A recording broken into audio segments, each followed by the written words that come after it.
బాబోయ్ భయపడిపోకండి, చేస్తేనేగా తెలిసేది, తింటేనే పిచ్చెక్కిపోతుందండి. సిద్ధం చేసేద్దాం రండి. ముందుగా దీనికోసం క్యారెట్ కి పైన తొక్క తీసేసి బాగా సన్నగా తురిమేసుకుని పక్కన పెట్టేసుకోండి. తర్వాత ఒక కడాయిలో 3 చెంచాలు నెయ్యి వేసుకుని ఒక కప్పు కిస్మిస్ వేసేసి ఎండిపోయి ఉన్న కిస్మిస్ కాస్త బొద్దుగా అయ్యే వరకు వేపేసి తీసి పక్కన పెట్టేసుకోండి. తర్వాత ఇందులో జీడిపప్పు వేసేసుకుని బంగారం రంగులోకి వచ్చే వరకు వేపేసుకుని తీసి పక్కన పెట్టేసుకోండి. బాదం పప్పు కూడా వేసేసి బంగారం రంగులో వేపేసుకుని పక్కన పెట్టేసుకోండి. ఇప్పుడు మిగతా నెయ్యిలో సగం తురుముకున్న క్యారెట్ వేసేసి ఓ 5 నిమిషాల పాటు మగ్గిచ్చేసుకోవాలి. ఇప్పుడైతే క్యారెట్ రంగు మారిందని మీ కళ్ళకి కనిపిస్తుందో అప్పుడు ఏ గిన్నె అయితే క్యారెట్ తురుము వేసుకున్నామో అదే గిన్నెతో ఒక గిన్నె పాలు వేసుకుని పాలు మరిగిపోయే వరకు ఉడికించాలండి. తర్వాత ఒక గిన్నెలో ఓ చిన్న గిన్నెతో బెల్లం వేసేసుకుని అందులోనే టీ గ్లాస్ నీళ్లు పోసేసుకోండి. దీన్ని తీగ పాకం వచ్చే వరకు మరిగిచ్చేసుకోండి.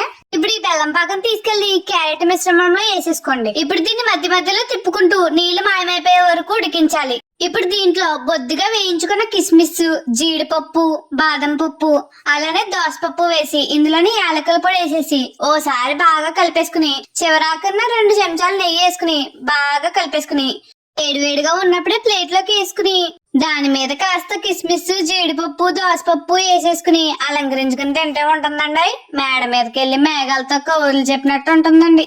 అలాగే మన యూట్యూబ్ ఛానల్ కాస్త సబ్స్క్రైబ్ చేసేసి పక్కన లైక్ కొట్టేసుకోండి.